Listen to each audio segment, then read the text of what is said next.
우리가 신약 성경을 펴서 읽어보면 예수님께서 마태복음, 마가복음, 누가복음 그리고 요한복음에서 많은 비유를 사용하셔서 하나님께서 알려주시고자 하는 그런 진리를 우리에게 알려주시는 그와 같은 모습을 쉽게 발견할 수가 있습니다. 그래서 많은 사람들이 이렇게 비유라고 하는 것은 예수님만이 사용하시는 이와 같은 그 특별한 이야기인가 보다 이렇게 생각하기 쉬운데, 우리가 이제 구약 성경은 신약 성경보다 한 3배 정도 이렇게 깁니다. 이 구약 성경 안에도 많지는 않지만 대략적으로 살펴보시면 한 15개 정도의 비유가 나옵니다. 비유라고 하는 것은 어떤 진리를 드러내기 위해서 사용하는 그런 이야기예요. 그래서 대부분의 비유는 실제 사실이 아니고 꾸며낸 그런 이야기입니다. 오늘 우리가 사무엘기하 14장 1절에서 17절에 있는 이 말씀을 읽었어요. 특별히 사무엘기하에는 비유의 말씀이 많이 나옵니다. 그래서 구약 성경에 나오는 한 15개의 그런 그 비유 중에서 가장 복음적인 그런 비유를 들어라 그렇게 이야기하면은 여기 사무엘기하 14장에 나와 있는 이 말씀을 우리가 가장 복음적인 그런 비유라고 그렇게 생각을 하고 말씀을 드릴 수가 있습니다. 제가 늘 읽는 말씀이 있어요. 그 말씀은 로마서 15장 4절에 있는 말씀입니다. 무엇이든지 전에 기록된 것은 우리의 배움을 위하여 기록되었으니 이것은 우리가 성경 기록들이 주는 인내와 위로를 통해 소망을 가지게 하려 함이니라. 무엇이든지 전에 기록된 것은 우리의 배움을 위해 기록되었다는 거예요. 오늘 여기 사무엘기하 14장에 있는 이 말씀은 지금부터 약 2500년 전에 기록된 그런 말씀입니다. 근데 이 말씀이 지금 우리의 배움을 위해서 기록이 되어서 지금 이 시간에도 하나님께서 우리가 읽은 이 말씀을 통해서 우리에게 주시고자 하는 그런 메시지가 있다. 성경이 지금 우리에게 그렇게 이야기를 하고 있습니다. 제가 터키, 그리스 여행을 떠나기 전에 지난주에 문자를 보내드렸어요. 받으셨죠, 다? 사무엘기하 11장부터 12장, 13장, 14장 있는 말씀을 한번 읽어보십시오. 이렇게 그렇게 말씀을 드렸고, 그 다음에 어제도 제가 다시 한번 문자를 보내서 14장에 있는 말씀을 한 번 더 읽고 오십시오. 이렇게 부탁을 드렸어요. 아마 그 설교를 하기 전에 설교 내용을 읽어보라고 하는 목사는 많지 않을 거예요, 아마.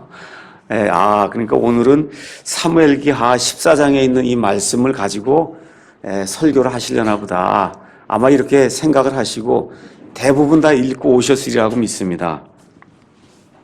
여기 14장에 있는 이 말씀을 이해하시기 위해서는 11장, 12장, 13장에 있는 말씀이 같이 이렇게 조화를 이룰 때 14장에 있는 그 말씀을 제대로 이해할 수가 있습니다.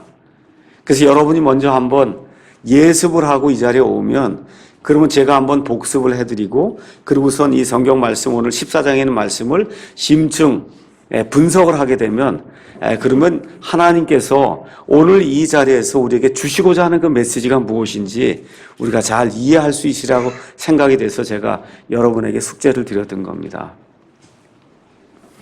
제가 여행을 하면서 책을 조금 읽었습니다. 그 책을 읽는 가운데 목사가 무엇인가 매일 고민하고 이 생각하는 게, 목사는 도대체 뭐 하는 사람인가, 교회는 뭐 하는 데인가, 이게 끊이지 않고 계속해서 제 마음속에 남아있는 그와 같은 그 의문거리입니다. 목사가 뭐 하는 사람이냐, 뭐 여러 가지 읽었지만 다 그냥 이렇게 뭐라 그럴까, 모든 건 다 뒤로 하고 한 가지만 제가 말씀을 드리면, 오늘 이 자리에 성도님들이 나왔는데 말씀을 읽었단 말이에요. 그렇죠?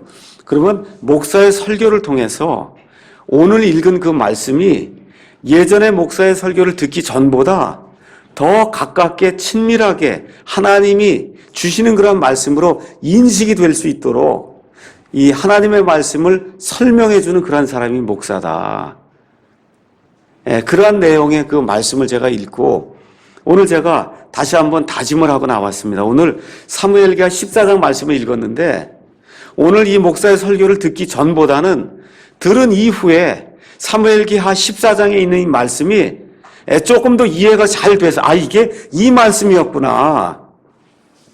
이렇게 되도록 만드는 게 제 사명이라고 하는 그런 생각을 하고 이 자리에 나와 섰습니다. 사무엘기하 11장에 가서 보시면 다윗과 그 다음에 밧세바와 우리아 이야기가 나옵니다.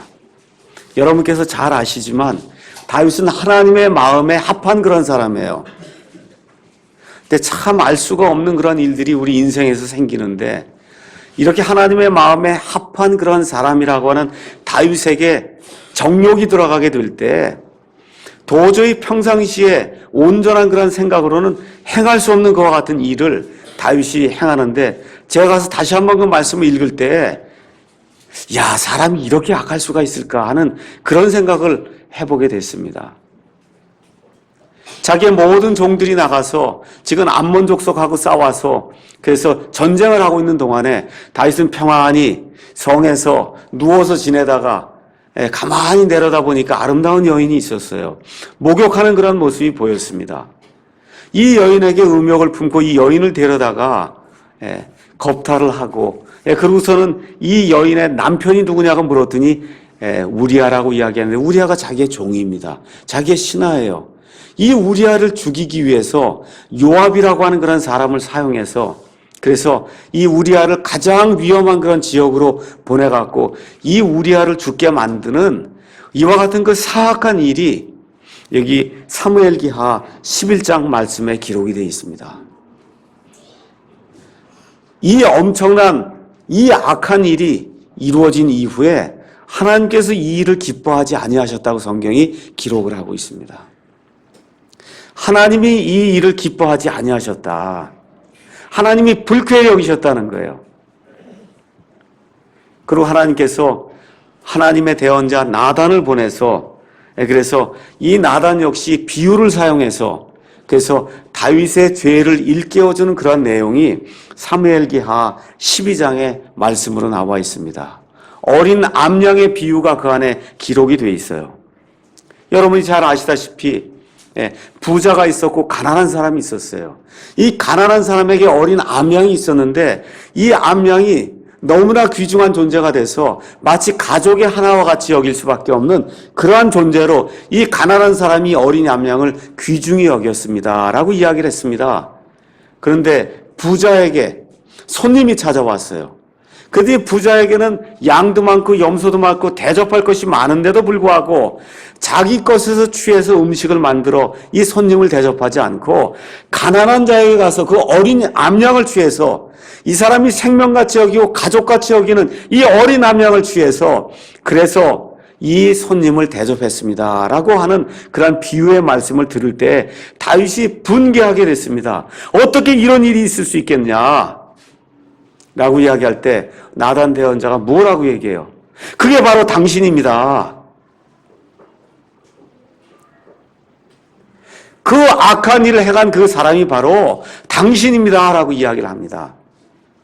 다윗이 크게 찔림을 받고 하나님 앞에 회개하는 그와 같은 대목이 나오는데 그 대목이 나온 다음에 그 10절에 가서 보니까 하나님께서 이미 다윗 왕의 그 모든 죄악을 용서하셨습니다. 그럼에도 불구하고 칼이 왕의 집에서 떠나지 않겠다고 이 나단 대언자가 대언하는 그와 같은 대언의 말씀이 10절에 나와 있습니다. 용서는 받았지만 칼이 다윗의 집에서 영원토록 떠나지 아니하겠다는 그와 같은 저주의 말씀이 동시에 하나님의 대언자의 입을 통해서 나오는 것을 우리가 살펴볼 수가 있습니다.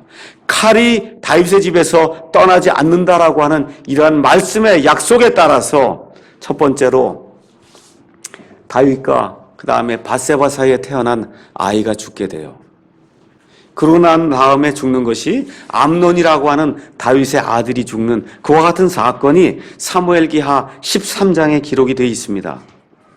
다윗에게 여러 아들들이 있었어요. 그 아들 중에 암논이라고 하는 아들이 있고 압살롬이라고 하는 아들이 있는데 이 둘 사이에 문제가 발생하는 그런 내용이 사무엘기하 13장에 기록이 되어 있습니다. 압살롬에게 아주 아름다운 누이가 있었어요. 그 누이의 이름이 다말이었는데 이 암논이라고 하는 사람이 이 정욕을 참지 못해서 다말을 역시 강제로 욕보이는 그와 같은 내용이 사무엘기하 13장에 기록이 되어 있고, 결국은 이 암논이 자기의 죄악으로 말미암아 자기의 형제인 압살롬에 의해서 죽임을 당하는 그런 내용이 이 안에 기록이 되어 있습니다.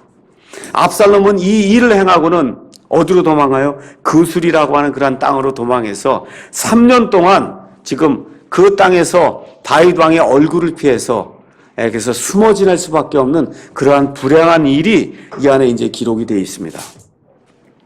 이미 암논은 죽었어요. 그런데 이 다윗이 이 죄악을 저지른 압살롬을 생각하면서 거기 37절하고 39절에 가서 보니까 날마다 자기 아들 압살롬 보기를 그렇게 간구했다, 이렇게 기록이 되어 있고, 특별히 날마다 이 압살롬 때문에 애곡했다고 하는 그런 말씀이 37절에 기록이 되어 있습니다. 자, 이 말씀이 기록이 된 이후에 나오는 말씀이 사무엘기하 14장에 나와 있는 그런 말씀입니다. 여기 가서 보니까 드고아의 여인이 나옵니다. 요압이 드고아의 여인이라고 하는 이 어떤 여자를 불러다가 이 문제를 해결하려고 이 일을 꾸미는 그런 내용이 이 14장에 기록이 되어 있습니다. 지금 요압이 가만히 보니까 지금 다윗이 딜레마에 빠졌어요. 어떤 딜레마에 빠졌냐? 다윗은 공의를 집행해야 될 왕입니다. 또 다윗은 사랑을 베풀어야 될 아버지예요. 다시 한번 제가 말씀드릴게요. 다윗은 살인자를 죽여야 될, 그런 공의를 집행해야 될 한 나라의 왕입니다. 근데 그 살인자가 누구예요? 자기 아들이에요. 자기 아들을 향해서는 사랑을 베풀어야 될 아버지인데 온 나라 사람들이 지금 보고 있는 거예요. 이 살인자를 어떻게 처리하는가를 지금 온 나라 사람들이 지금 보고 있으니 공의를 집행할 수도 없고 사랑을 베풀 수도 없고 딜레마에 지금 빠져 있는 이 다윗의 모습을 지금 요압이 살펴보고 있습니다. 그래서 왕으로서는 율법을 따라 공의를 집행해야 되는데 아버지로서는 동시에 사랑을 보여야 되는 이런 딜레마를 어떻게 해결할 것인가? 요압이 가만히 살펴보고는 다윗의 심중을 읽었습니다. 이 압살롬을 데리고 오긴 데리고 와야 되겠는데 그냥 데리고 올 수는 없었다는 거예요. 그래서 드고아의 여인의 이 케이스를 가지고 가서 왕 앞에 가서 이 드고아의 여인이 자기에게 일어난 것처럼 이 두 아들에 관한 그런 이야기를 하게 됩니다. 여인이 왕 앞에 갔습니다. 왕이시여, 제가 드릴 말씀이 있습니다. 제게 아들이 둘이 있었습니다. 근데 이 둘이 서로 다투다가 한 아들이 다른 아들을 죽였습니다. 그런데 제 친척들이 아들을 죽인 이 아들, 제게는 이 하나뿐이 남지 않은 이 피부치, 이 살붙이 이 아들 하나뿐이 안 남았는데 사람을 죽였으니까 이 아들도 죽여야 된다고 이야기를 합니다. 그래서 제 남편에게 남아있는 유일한 이 숯, 유일하게 불이 붙어있는 이 숯마저 지금 끌려고 합니다. 이 아이가 죽게 되면 제게는 아무도 남는 사람이 없습니다. 제 남편의 이름을 위해서 상속을 이어받을 것 같은 상속자가 없게 됩니다. 이 친척들이 이 아이를 죽이려고 하는데 어떻게 하면 좋겠습니까? 이거 역시 큰 딜레마예요. 그렇잖아요? 사람을 죽였어요. 그럼 어떻게 돼요? 죽여야 된단 말이에요. 근데 이 아이를 죽이면 어떻게 돼요? 이 여인에게는 아무도 안 남는단 말입니다. 다윗이 평안히 돌아가라. 그 아이에게 아무 일도 생기지 않을 것이다. 한 번, 두 번 얘기해도 여인이 또 얘기하는 거예요. 그래서 다윗이 세 번째 11절에 가서 뭐라고 얘기하느냐 하면은 주께서 살아계심을 두고 맹세하노니 내 아들의 머리털 하나도 땅에 떨어지지 아니하리라 하고 다윗이 세 번이나 이 아이가 죽지 아니할 것을 말씀을 해주고 있는 그런 대목이 이 자리에 나와 있습니다. 자, 이 확답을 받은 다음에 여인이 이 지금까지 얘기한 건 비유잖아요. 이 비유를 가지고 왕에게 실제적으로 그럼 왕도 지금 말씀하신 이 내용을 왕의 삶에다 적용을 시켜야 되지 않습니까? 왕에게도 두 아들이 있지 않았습니까? 한 아들이 한 아들을 죽이지 않았습니까? 그래서 이 아들이 지금 도망가서 죽지 않으려고 지금 도망가서 그술 땅에 가 있는 동안에 지금 왕이 해야 될 그런 일이 무엇입니까? 지금 왕이 제게 말씀하시기를 내 아들이 죽지 아니하리라 말씀하신 그것처럼 이 압살롬을 데려다가 역시 너도 죽지 아니하라고 말씀하셔야 되는 것 아닙니까? 내게만 이 말씀을 하지 마시고 왕에게도 이 비유를 그대로 적용해서 이 진리의 말씀대로 왕도 해야 되는 거 아닙니까? 하고 전곡을 찌르는 그와 같은 그 내용의 말씀이 이 안에 기록이 되어 있습니다. 그러면서 뭐라고 이야기하느냐? 14절에 우리는 반드시 다 죽습니다. 암논이라고 하는 이 왕의 아들이 이미 죽은 이 아들은 엎질러진 물과 같습니다. 지금 압살롬에게 공의를 베풀어 봤자 소용이 없어요. 이미 엎질러진 물이에요. 암논이 다시 돌아오지 않습니다.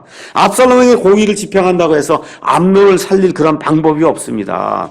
하고 난 다음에 이 여인이 이야기하는 것이 무엇이냐? 14절에 우리는 반드시 죽으며 땅에 쏟아진 물, 즉 다시 모으지 못하는 물과 같으나 하나님은 사람의 외모를 중시하지 아니하시고 오히려 방법을 고안하사 자신의 내쫓은 자가 자기에게서 아주 쫓겨나게 아니하십니다. 그렇게 이야기를 하는 거예요. 다시 말씀드려서 하나님은 어떤 방법으로든 이 쫓아낸 자가 영원토록 추방당해져서 그래서 하나님 곁을 떠나도록 하나님이 그렇게 만들지 않는다는 겁니다. 이 말씀을 듣고 나서 다윗이 마음을 돌리고 요압을 보내서 그래서 자기 아들 압살롬을 데리고 오게 하는 그런 대목이 14장 17절 이후에 33절까지 그 내용이 이제 기록이 되어 있습니다. 오늘은 여기 14장에 나와 있는 이 말씀을 하나하나 이렇게 나누어서 하나님 우리에게 무슨 말씀을 주시는가, 특별히 14절에 있는 말씀을 중심으로 해서 하나님의 말씀을 살펴보는 그러한 시간을 갖도록 하겠습니다. 14장 첫 부분에 가서 보니까 우리는 반드시 죽는다 이렇게 기록이 되어 있어요. 우리는 반드시 죽는다.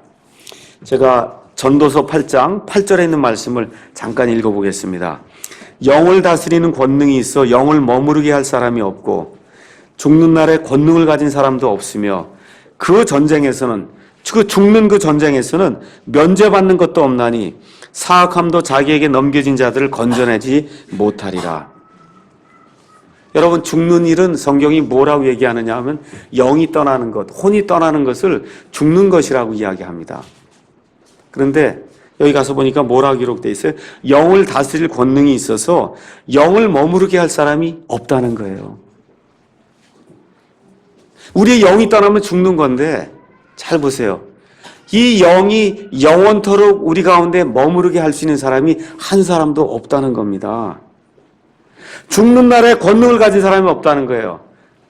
하나님이 죽으라고 이야기할 때 저는 죽지 않습니다 하고 하나님 앞에 버틴길 그와 같은 능력을 가진 사람이 아무도 없다는 겁니다. 그 전쟁에서는 면제받는 일이 없다는 거예요. 이 죽음과의 전쟁에서는 면제받는 일이 없다는 겁니다. 이 땅에 태어난 모든 사람이 겪어야 될 전쟁이 죽음과의 전쟁이에요. 여기엔 면제받는 일이 없어요. 영을 영원토록 머무르게 할 사람이 없습니다. 저도 마찬가지고 여러분도 마찬가지예요. 지금 여기 나와 있는 말씀이 우리는 반드시 죽는다는 겁니다. 영웅 호골이 따로 없다는 거예요. 첫사람 아담과 이브가 죄악을 지어서 타락한 이후에 사람에게 사망이 임했어요. 그 사망이 임한 그 이후에 지금 이 시간까지 죽음이라고 하는 그 전쟁에서 면제를 받은 사람은 아무도 없다. 성경이 지금 그렇게 이야기를 하는 겁니다. 그래서 히브리서 말씀을 따라서 마귀가 사망을 빌미로 사람들을 무섭게 해서 속박 속으로 지금까지 몰고 간 그런 역사가 우리 사람의 역사예요. 그래서 모든 사람이 사망의 종로로 됐다. 성경이 그렇게 이야기를 하는 겁니다. 제가 이번에 에베소 지역을 가보았습니다. 우리 에베소서 아시죠? 네, 에베소서.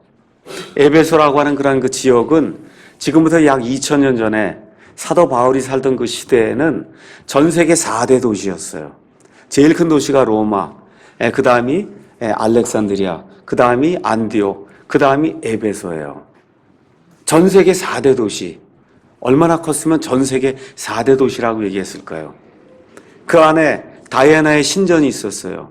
그 신전이 전 세계에서 가장 큰 신전이에요. 그래서 에베소 사람들의 다이애나여 하고 이 에베소 사람들이 사도 바울을 함께 쫓아다닌 그런 사람들을 송사하기 위해서 일어나서 외치던 그런 내용이 에베소 사람들의 다이애나여, 그 성전, 그 사람들이 섬기던 그 신을 두었던 그 신전이 전 세계에서 가장 큰 신전이에요. 근데 이번에 가서 보니까 지진이 일어나갖고 그 지역에 토사가 몰려와갖고 그래서 그 전 세계 4대 도시였던 에베소라고 하는 그 도시를 멸망을 시켜놓고 보니까 지금 가서 보니까 어때? 아무것도 안 남아있어요. 폐허가 되고 말았습니다.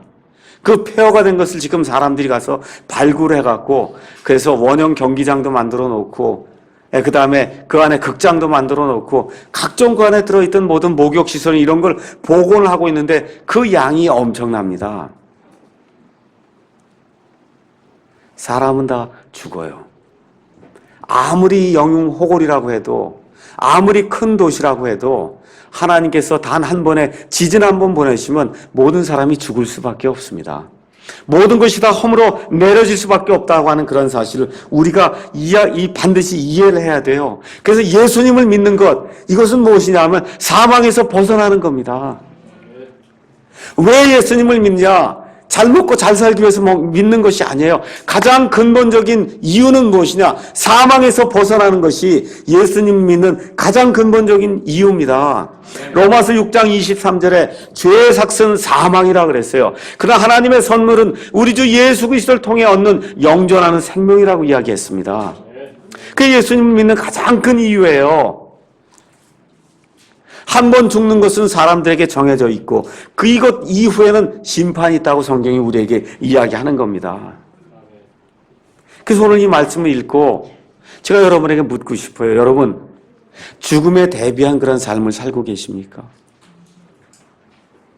우리 특별히 젊은 사람들, 지금 한 20대, 30대 중반 이렇게 되고 그랬으면 아직 죽음이라고 하는 것이 무엇인지 전혀 실감이 나지 않을 겁니다.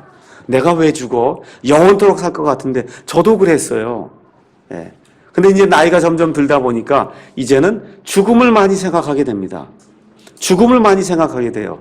이제 내가 모든 것을 뒤로 하고 이제 하나님께서 영원히 마련해 놓으신 내 본향집에 돌아가야 될 텐데 내가 마지막으로 내 인생을 어떻게 불태우고 돌아갈 것인가, 이 생각을 요즘 많이 하고 있습니다. 그 다음에 또 뭐라고 얘기했느냐 하면 인생은 물과 같다는 거예요. 옛날에는 쇠가 귀했습니다. 그래서 옛날엔 주전자를 뭘로 만들었냐면 도자기로 주전자를 만들었어요. 도자기. 그래서 그 도자기로 만든 그 주전자에다가 물을 담았어요. 근데 잘못해갖고 이 주전자가 떨어지면 그럼 어떻게 됩니까? 도자기가 깨어지죠. 그럼 그 안에는 물이 다 쏟아져 나온단 말이에요. 그거 긁어먹을 수 있어요, 여러분? 물이 다 쏟아져 내렸어요. 지금 사하라 사막을 걸어가고 있는 낙타를 가지고 걸어가고 있는 그런 상인을 한번 생각해 보세요. 오아시스가 근처에 가서 오아시스를 만났습니다. 물을 그 안에 집어넣어서 물을 먹으려고 하다 주전자를 놓쳤어요. 물이 다 떨어져서 모래 속으로 쑥 들어가 버립니다. 이거 긁어먹을 수 있어요? 없어요. 인생이 지금 그렇다고 이야기하는 거예요. 저와 여러분이 지금 이 몸 안에 저와 여러분의 실체가 들어있습니다. 이 몸 안에 저와 여러분의 실체가 들어있어요. 이 몸이라고 하는 이 주전자 안에 저와 여러분의 실체가 들어있어요. 근데 이 주전자가 깨지면 물이 다 흘러나오듯이 우리의 이 몸이 깨져버리면, 그래 우리의 몸이 깨져버리면 우리의 실체가 날아가서 하나님께로 다 돌아가야 되는 이러한 사실을 저와 여러분이 기억을 하고 살아야 된다는 겁니다. 죽은 다음엔 용서도 없고 화해도 없어요. 이 살아있는 이 땅에, 이 살아있는 이 동안에 우리가 용서도 해야 되고 용서도 받아야 되고 화해도 해야 되고 화해도 받아야 됩니다. 전도서 12장 6절에 가서 보니까 솔로몬은 인생을 은줄이라고 표현하고 있습니다. 은줄. 은줄이니까 은으로 만들었으니까 참으로 아름다운데 쇠줄이 아니에요. 쇠줄은 강합니다. 은줄은 아름답긴 아름다운데 어때요? 약하다는 거예요. 저와 여러분의 인생이 언제 깨질지 알 수가 없습니다. 맞습니까, 여러분? 네. 그래서 은줄이라고 표현하고 있는 거예요. 쇠줄이 아니에요. 은줄이에요. 언제 깨질지 모릅니다. 이렇게 연약한 가운데 사는 동안에 하나님께서 우리에게 은혜를 주셔서 하나님의 은혜를 깨달으라고 할 때 그때 깨달아 아는 사람이 지혜로운 사람이다. 성경이 그렇게 이야기하고 있는 겁니다. 용서받을 수 있는 기회가 있을 때 용서받아야 됩니다. 사랑받을 수 있는 기회가 있을 때 사랑을 받아야 돼요. 용서할 수 있는 기회가 있을 때 용서를 해야 되고 사랑할 수 있는 기회가 있을 때 사랑을 해야 된다. 성경이 지금 그렇게 이야기를 하는 겁니다. 우리 사람들끼리도 가능한 한, 우리 성도들끼리도 가능한 한 서로의 단점만 살펴보지 말고 화목할 수 있을 때, 사랑할 수 있을 때, 용서할 수 있을 때 우리가 용서를 해야 되고 하나님 앞에 설 때는 용서받을 수 있을 때 용서받아야 되고 사랑받을 수 있을 때 사랑받는 그와 같은 삶을 우리가 살아야 됩니다. 왜 그러냐? 내일이 될 때 갑자기 우리에게 끝이 오게 되면 우리가 준비가 되지 않은 상태에서 끝이 오게 되면 우리의 몸이 하나님께로, 우리의 영이 하나님께로 돌아가게 될 때 믿는 사람은 영원토록 하나님과 함께 살 수 있는 그와 같은 지경에 이르지만 하나님을 알지 못하고 준비가 되지 않은 상태에서 물이 쏟아져서 엎질러지면 다시 뒤집어서 이거를 모을 수가 없듯이 그때 가서 다시 되돌이킬 수 없는 그와 같은 시간이 돌아온다는 겁니다. 그래서 오늘 화해할 수 있을 때 하나님과 화해하고 오늘 화해할 수 있을 때 우리 옆에 있는 성도들하고 화해하고 사랑하고 사랑받는 저와 여러분이 되기를 주님의 이름으로 축원합니다. 자, 여기 가서 보니까 쫓겨난 사람이 있어요. 누가 쫓겨났습니까? 압살롬이라고 한 사람이 쫓겨났어요. 맞죠? 왜 쫓겨났어요? 사람을 죽이는 그와 같은 죄를 짓고 쫓겨났어요. 다윗이 쫓아낸 거예요? 아니면 자기가 쫓겨난 거예요? 자기가 쫓겨난 거예요. 다윗이 쫓아낸 적이 없습니다. 근데 어떻게 됐어요? 죄를 짓고는 자기가 스스로 쫓겨난 자가 된 겁니다. 여기 다윗과 압살롬의 관계가 바로 하나님과 저희들과의 관계라고 성경이 이야기를 해주고 있어요. 잘 들으셔야 돼요. 다윗이 뭐 잘못하지 않았습니다. 이 아들에게 보고 잘못하지 않았어요. 누가 잘못을 했냐? 잘못은 압살롬이 저질렀어요. 그럼 어떻게 돼요? 스스로 도망을 갔단 말입니다. 저와 여러분이 하나님 앞에서 하나님이 우리가에게 잘못한 것이 전혀 없습니다. 잘못을 우리가 저질렀어요. 그리고 우리가 쫓겨난 자가 되었다. 성경이 그렇게 이야기를 하려고 하고 있습니다. 우리 로마서 1장의 말씀을 한번 살펴보도록 하겠습니다. 로마서 1장에 있는 말씀, 로마서 1장 28절에서 32절에 있는 말씀, 대단히 중요한 말씀이라 같이 한번 읽어보도록 그렇게 하겠습니다.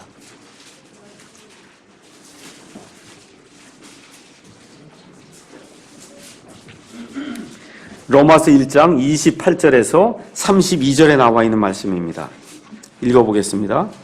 또한 그들이 자기 지식 속에 하나님 두기를 싫어하며 하나님께서 그들을 버림받은 생각에 내주사 합당하지 못한 그 일들을 행하게 하셨으니 그들은 곧 모든 불의와 음행과 사악함과 탐욕과 자기로 가득하며 시기와 살인과 논쟁과 속임수와 적개심으로 가득하고 수군수군하는 자요 뒤에서 헐뜯는 자요 하나님을 미워하는 자요 업신여기는 자요 교만한 자요 자랑하는 자요 악한 일들을 꾸미는 자요 부모에게 불순종하는 자요 지각이 없는 자요 언약을 어기는 자요 본성에 애정이 없는 자요 화해하기 어려운 자요 긍휼이 없는 자라.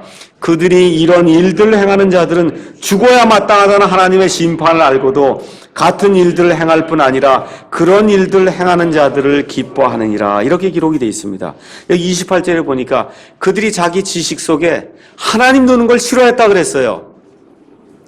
이것이 저와 여러분이 이 땅에 태어날 때 아담과 이브로부터 물려받은 이 죄악의 본성을 가진 그 상태에 있는 그 모습을 그대로 보여주는 거예요. 저와 여러분이 하나님의 은혜를 깨닫기 전에는 지식 속에 하나님 두기를 싫어한 그런 사람이었다. 성경이 그렇게 이야기를 하는 겁니다.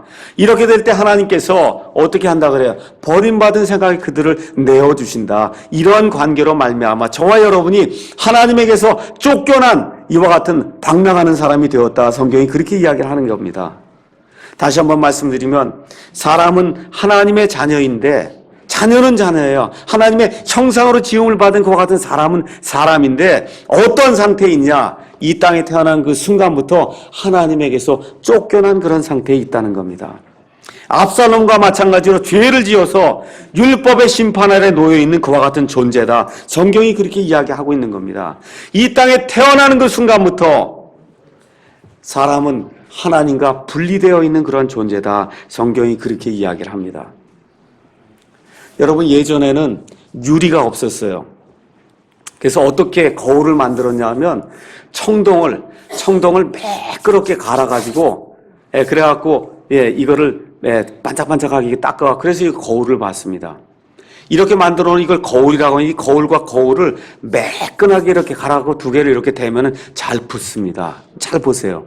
그런데 이 중간에다가 흙을 조금 집어넣으면 그럼 어떻게 돼요? 이게 떨어질 수밖에 없죠. 떨어져요. 붙질 않습니다. 이 세상에 태어난 모든 사람들이 하나님과 이렇게 격리가 되어 있는 그런 상태에 놓여 있다. 성경이 그렇게 이야기를 합니다. 왜 그래요? 중간에 흙이 들어가서 중간에 무언가 불순한 것이 들어가기 때문에 그렇다는 거예요. 이사야서 59장 2절에 가서 보니까 너희의 죄와 너희의 불법이 하나님과 너희 사이를 갈라놓았다 그렇게 이야기하는 겁니다. 원래는 이렇게 두 개가 이 금속과 금속이 매끈하게 이렇게 갈리면 두 개가 딱 달라붙듯이 붙어야 되는데 이 두 개 사이가 벌어지게 됐다는 거예요. 뭐가 들어가서 그래요? 죄와 불법이 그 속에 들어가서 너희와 하나님 사이를 갈라놓았다고 이렇게 이야기를 하는 겁니다.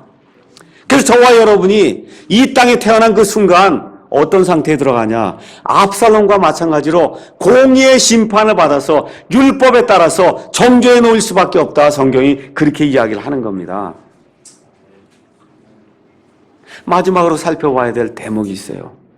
그 대목은 무엇이냐? 오늘의 설교 말씀의 제목입니다.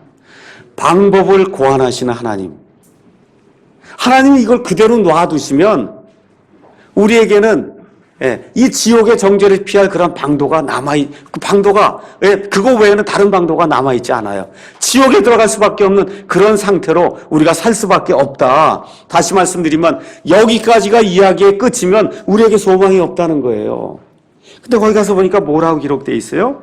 하나님은 사람의 외모를 중시하지 아니하시고 그 사람이 대통령이든 그 사람이 대학 교수든 그 사람이 억만장자든 돈이 있든 돈이 없든 많이 배우든 많이 못 배우든 가난하든 부자든 지식이 있든 없든 하나님 사람의 외모를 중시하지 아니하시고 뭐라고 기록되어 있어요?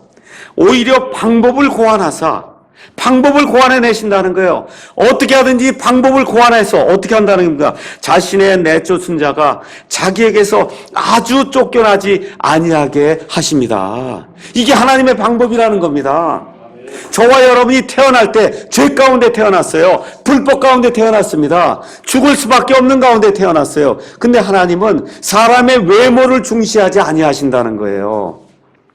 저와 여러분이 별 볼 일 없는 것처럼 이렇게 생겼지만 하나님은 사람의 외모를 중시하지 아니하시고 어떻게 하든지 방법을 고안해서 죄 가운데 이 떨어져 사는 이 사람이 하나님께로 돌아올 수 있는 그러한 길을 만들어 주셔서 영원토록 방황하는 그와 같은 사람으로 만들지 아니하겠다고 하나님이 말씀해 주시는 겁니다. 첫사람 아담과 이브에게 아들이 태어났어요. 그 첫 아들이 가인이었어요. 그 가인이 첫 번째 살인자가 됐습니다. 자기 형제 아벨을 죽였어요. 아벨을 죽이고 방황해서 유리하는 것 같은 사람이 됐습니다. 이 가인이 하나님 앞에 나와서 이야기하는 게 뭐예요? 내가 이렇게 떠돌아다니면 사람들이 나를 살인자라고 여기고 나를 죽일 터인데 내가 무서워서 다닐 수가 없습니다. 하나님이 살인자에게도 표를 줘서 가인을 죽이지 못하도록 그렇게 은혜를 베풀어 주셨거든요. 하나님은 어떻게 하든지 방법을 고안해 내신다는 거예요. 하나님은 어떻게 하든지 살 수 있는 길을 마련해 주신다는 겁니다. 하나님과 화목하지 못하면 두 다리를 펴고 잘 수가 없어요. 언제 죽어도 우리에게는 평안이 있는 겁니다. 예수님을 통해서 평안을 주시는 거예요. 하나님께서. 그래서 하나님께서는 자신의 쫓겨난 자가 영원토록 추방되지 않도록 어떤 식으로든 방법을 고안해 내신다는 겁니다. 자, 여기 가서 보니까 다윗이 자기의 그 아들 압살롬을 그리워하듯이 또 목자가 잃어버린 자기의 양을 그리워하듯이 하나님 역시 이 땅에 태어난 이 모든 사람이 하나님의 자녀인데 죄 가운데 빠져 있단 말이에요. 이걸 하나님이 불쌍히 여기신다는 겁니다. 염려하신다는 거. 이걸 어떻게든 돌이키려고 하나님이 방법을 고안해 내신다는 겁니다. 구약시대에 가서 보시면은 도피성이라고 하는 도피도시가 있었어요. 이 도피도시에 누가 들어갈 수가 있어요? 고의가 아니라 어쩔 수 없는 그런 상황 속에서 사람을 죽인 사람이 그 도피도시로 도망가게 되면 그러면 그 사람이 그 안에서 대제사장이 죽을 때까지 그 안에 거하기만 하면 그러면 그 안에서 생명을 유지할 수 있도록 하나님이 방법을 마련해 주시는 거예요. 이 성경을 읽어보시면 하나님이 여러 가지 방법을 통해서 사람을 살려주시는 그런 내용들을 우리가 살펴볼 수가 있습니다. 왜 그러세요?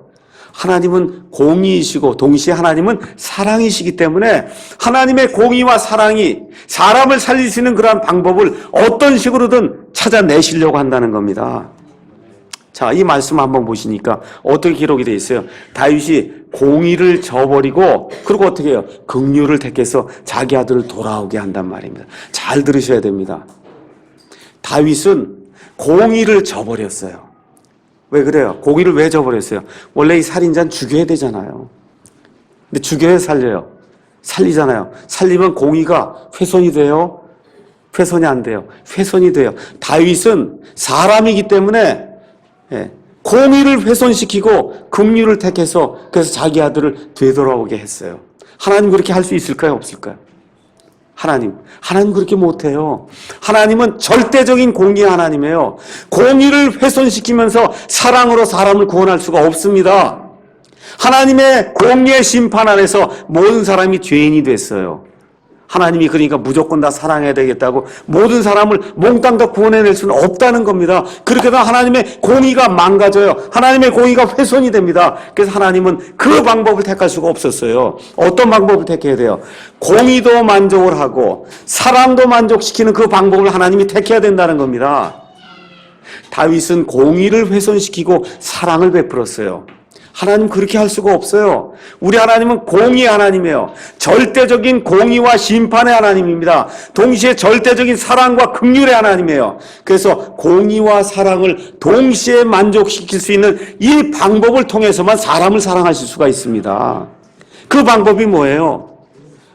하나님이 죄 없으신 하나님이 이 땅에 오셔서 죄 없는 그러한 삶을 사시다가 십자가에서 모든 사람을 대신해서 십자가에서 그 하나님이 죄덩어리가 되시는 거예요. 아들 하나님이 죄덩어리가 되실 때 하늘에 계신 아버지 하나님께서 그 아들 하나님을 향해서 심판과 저주를 십자가에서 내려 부으실 때 바로 그 순간에 아들을 외면하시기까지 하나님이 하시면서 우리를 사랑해 주시면 그 십자가의 사랑을 통해서 하나님의 공의가 만족이 된 거예요. 예수 그리스도라고 하는 이 죄덩어리 위에 이 완벽한 하나님의 희생제물 위에 하나님의 공의가 불같이 떨어져서 예수님이 그 십자가의 모든 고난을 다 담당하게 됨으로 말미암아 지옥의 고통과 형벌을 저와 여러분을 대신해서 예수님이 다 담당하신 겁니다. 이렇게 하심으로써 하나님이 공의를 만족시켰어요. 하나님의 공의가 만족이 됐어요. 하나님이 편안하신 상태가 됐어요. 공의를 하나님이 만족시켰기 때문에 하나님이 평안하게 됐습니다.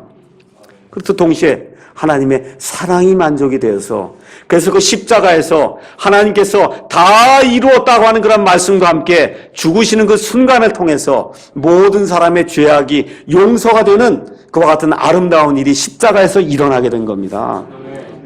그래서 다윗은 공의를 저버리고 자기의 사랑을 베풀었지만 우리 하나님은 그렇게 하실 수가 없어요. 그래서 우리 하나님은 공의를 지키시고 동시에 사랑을 지키시는 그런 유일한 방법, 그 유일한 방법은 십자가 사건뿐이 없다는 겁니다. 다른 방법이 있을 수가 없어요. 여러분 한번 생각해 보세요. 어떤 방법으로 하나님이 동시에 공의를 이루시고 동시에 사랑을 베푸실 수가 있는가 한번 생각해 보시기 바랍니다. 그래서 사도 바울이 뭐라고 이야기합니까? 이 십자가를 선포하는 것이 믿지 않은 자들에게는 어리석은 일이라는 거예요. 하지만 믿는 우리에게는 이 십자가를 선포하는 것이 하나님의 권능과 하나님의 지혜라고 우리에게 이야기하는 겁니다. 그래서 우리가 믿는 이 예수님, 이 예수님께서 하나님의 공의를 만족시키시고 동시에 하나님의 사랑을 우리에게 베풀어 주신 그런 분이 되었다. 성경이 그렇게 이야기하는 겁니다. 그래서 이렇게 하심으로써 하나님은 여전히 공의로우신 하나님이시며 동시에 예수님을 믿는 자를 의롭다 하시는 분이 되셨다는 겁니다. 하나님의 공의가 파괴가 됐습니까? 아니면 하나님의 공의가 그대로 보존이 됐어요? 보존이 됐어요. 하나님 사랑이 온전하게 우리 가운데 드러나게 됐다는 겁니다. 이것이 바로 십자가의 사건이라는 거예요. 여기 나와 있는 말씀이 그 말씀이에요. 다른 말씀이 아닙니다. 하나님은 사람의 외모를 중시하지 아니하시고 오히려 방법을 고안해내셔서 자신의 내쫓은 자가 자기에서 아주 쫓겨나지 아니하게 하신다. 성경이 우리에게 그렇게 이야기를 해주시는 겁니다. 자, 다윗이 이 드고아의 여인의 그 케이스를 듣고 나서는 그리고 뭐라고 얘기합니까? 사자를 보내요. 누구에게 보내요? 압살롬에게 사자를 보냅니다. 내가 집으로 돌아와도 좋다라고 하는 이와 같은 그 메시지를 가진 그와 같은 사자를 보낼 때 압살롬이 자기 집으로 돌아올 수가 있었습니다. 여기 앉아있는 사람이 두 종류의 사람이 있습니다. 한 종류의 사람은 지금 여기 다윗의 메시지를 가지고 간 그런 사람이에요. 당신의 죄가 용서가 되었습니다 하고 다른 사람에게 말씀을 전할 수 있는 그런 사람들이 이 자리에 앉아있어요. 그게 한 종류예요. 어떤 사람이에요? 용서 이미 받은 사람이에요. 이미 용서받은 사람이 이 자리에 앉아있습니다. 또 한 종류의 사람은 용서받아야 될 사람이 이 자리에 앉아있어요. 한번 내 모습을 한번 생각해 보시기 바랍니다. 나는 하나님의 은혜로 말미암아 이미 용서를 받은 사람인가? 아니면 오늘 이 말씀의 내용에 따라서 하나님께서 공의를 지키시고 사랑을 베푸시는 가운데 이 베풀어주는 이 십자가의 은혜를 내가 오늘 받고 구원을 받아야 될 사람인가? 여러분이 한번 생각해 보시기 바랍니다. 저는 알 수가 없어요. 단지 두 종류의 사람이 있다는 것만 압니다. 한 사람은 용서받은 사람이고 한 사람은 용서받아야 될 사람이에요. 결론의 말씀 드리도록 하겠습니다. 사람은 다 죽습니다. 맞습니까? 네, 사람은 다 죽어요. 여기 나이가 어린 아이들도 있고 영원히 살 것 같지만 사람은 다 죽습니다. 때를 놓친다고 하는 것은 마치 물을 엎질르는 거하고 똑같아요. 오늘 집에 가서 한번 해보세요. 물 한번 이렇게 엎질러 보세요. 이건 물 다시 뒤집어서 다시 먹을 수 있어요? 없습니다.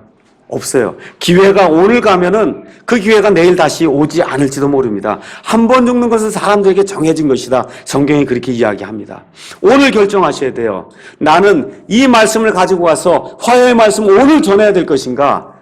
이 화해의 말씀 오늘 받아야 될 것인가? 여기 두 종류의 사람이 앉아 있습니다. 나는 어떤 종류의 사람인가? 오늘 이 시간에 내 상태를 살펴보고 하나님 앞에서 어떠한 하나님의 은혜를 구해야 될 것인가 오늘 구해야 됩니다. 이 자리에 두 종류의 사람이 나와 있어요. 한 종류 하나님과 분리가 되어 있는 사람이에요. 하나님과 분리가 되어 있어요. 이 안에 무언가가 끼어 있는 사람이에요. 죄와 불법이 끼어 있어서 이 두 개 붙이려고 해도 붙지 않는 이런 종류의 사람이 이 자리에 한 종류에 나와 있습니다. 또 한 종류의 사람은 붙어있는 사람이에요. 죄와 불법이 예수님의 십자가의 피로 말미암아 죄와 불법이 없어졌어요. 하나님과 딱 붙어있는 이런 종류의 사람이 이 자리에 나와 있습니다. 나는 어떤 종류의 사람인가 다시 한번 살펴봐야 돼요. 그런데 두 사람 모두에게 하나님은 방법을 고안해내십니다. 이미 하나님과 이렇게 붙어있는 이 사람을 위해서도 하나님께서 방법을 고안하세요. 어떤 방법을 고안하시냐? 하나님이 공의이시고 사랑이시라고 하는 그 사실을 선포할 수 있는 그런 기회를 우리에게 주실 수 있는 방법을 우리를 위해서 고안해내십니다. 또 어떤 종류의 방법을 고안해내세요? 이 떨어져 있는 이 사람에게는 예수 그리스도만이 유일하신 해결책이라고 하는 이 말씀을 통해서 하나님이 우리를 살릴 수 있는 그런 방법을 고안해내신다. 이 내용을 저와 여러분이 기억을 하셔야 됩니다. 그래서 하나님의 방법대로 우리가 살아야 돼요. 다른 방법이 없어요. 제가 이번에 여행하면서 느끼는 것이 참 정말 세상에 사람들이 여러 가지가 많구나 이런 생각들을 많이 하고 돌아왔습니다. 제가 금요일 날도 잠깐 말씀을 드렸지만 비행기 타고 카타르 도하에서 내렸습니다. 내려서 이제 비행기를 갈아타려고 하는데 외국인 여자아이들이 앉아 있더라고요. 그래서 말을 걸었어요. 도대체 어디 가냐? 이 카타르 도하에 갔더니 우리나라 인천공항 같이 그렇게 좋은 공항이 없더라고요. 가보니까 완전히 돗대기 시장입니다. 정말. 거기 전 세계 모든 사람이 다 모여갖고 줄 서고 그걸 기다리고 있어요. 그래서 그 아이들에게 물어봤더니 한국을 간다는 거예요. 근데 어디서 왔냐 그랬더니 아르헨티나에서 왔대요. 아니, 그 아르헨티나에서 한국을 왜 가냐고. 그렇잖아. 이거 보니까 한국말도 못하고 이 젊은 아이들이 도대체 왜 한국으로 오는가 궁금해서 물어봤어요. 그랬더니 하나님 아버지와 하나님 어머니를 찾으러 간다 그러더라고요. 아니 그래서 하나님 아버지와 하나님 어머니를 만나러 왜 한국을 가냐. 그래 하나님 어머니가 어디 있냐 그랬더니 성경을 피고 하나님 어머니를 또 설명하는 거예요 저한테. 그래 보니까 안상홍이더라고. 안상홍. 아르헨티나에까지 지금 안상홍이 가갖고 하나님 어머니라고 하는 걸 가르치고 앉았더라고요. 야, 참 이게 세상이 진짜 거의 끝이 다가왔구나. 이게 그러니까 뭐라는 거예요? 성지순례를 가는 거예요. 왜 한국으로? 여기가 성지 아니에요. 성지. 안상홍이 태어난 성지. 그래서 제가 안상홍이라는 사람이 이미 죽었습니다. 죽은 사람이 어떻게 하나님이 될 수가 있습니까? 죽은 사람이 어떻게 예수 그리스도가 될 수가 있습니까? 하나님은 어떻게 어머니가 될 수 있습니까? 하나님은 아버지 하나님 되시고 아들 하나님 되시고 성령 하나님이 있을 수 있지만 어떻게 하나님은 어머니가 되실 수 있습니까? 믿지 않아요. 고개를 설레설레 흔들고 그리고 어디 가냐니까 인천에 간다 그러더라고요. 그래서 제가 전화번호를 주고 시간 있으면 나한테 전화를 해라. 시간이 없어서 더 이상 얘기를 못하고 이제 그러고 돌아왔거든요. 정말 이 시간에 정말 원하는 것은 하나님이 그 아이들을 위해서도 방법을 고안해내시는 그런 하나님이 되시기를 정말 이 시간에 간절히 원합니다. 하나님 어머니가 도대체 뭡니까? 하나님 어머니가. 안상홍이 예수 그리스도가 도대체 뭐예요? 이게 말이 되는 얘기예요? 그게 지금 아르헨티나 저쪽 우리하고 정반대되는 그 지역에까지 그게 퍼져나가갖고 한국 사람에게 들었냐니까 한국 사람이 들은 게 아니래요. 아르헨티나 사람이 가르쳐줬다니까. 이미 한국 사람이 가서 아르헨티나 사람 누구에게 가르쳐서 이 사람이 이 아이들을 가르쳐갖고 지금 성지순례로는 지금 이런 단계까지 이르렀다는 이런 사실을 이렇게 보면서 야 정말 세상이 말세가 다가왔구나 하는 그런 내용을 우리가 이렇게 피부로 느낄 수 있는 그러한 시간이 됐습니다. 하나님은 방법을 고안해내십니다. 어떻게 하든지 그와 같이 무지에 빠져있는 이런 사람들도 살려내실 수 있는 그런 방법을 고안하신 하나님, 이번 한 주간 동안 사시는 가운데 아직 구원받지 못한 그런 분이 계시면 예수 그리스도라는 그 방법 외에 다른 방법은 없어요. 다른 방법 없어요. 그 방법으로 여러분이 들어와야 됩니다. 우리에게 어떤 어려움이 있는지 저는 알 수가 없습니다. 하지만 하나님이 방법을 고안해내실 줄로 믿습니다. 여러분 가장 어려운 일이 뭐예요? 사람 구원하는 게 가장 어려운 일이야. 하나님이 그 일 방법 고안하셨습니까? 안 하셨습니까? 해주셨어요. 그럼 그것보다 더 쉽잖아요. 우리의 재정의 문제, 우리의 가정의 문제, 내가 안고 있는 모든 문제는 사람 구원하는 일보다는 쉽지 않아요. 맞습니까? 그 하나님이 사람을 구원하시기 위해서 방법을 고안해내시듯이 내가 가지고 있는 이런 모든 문제를 풀기 위해서 하나님이 방법을 고안해 주시지 않겠습니까? 이번 한 주간 동안 방법을 고안하시는 그 하나님, 어떤 식으로든 살려내기 위해서 방법을 고안해내시는 그 하나님을 생각하시면서 하나님의 은혜 가운데 거하시기를 주님의 이름으로 축원합니다. 기도하겠습니다.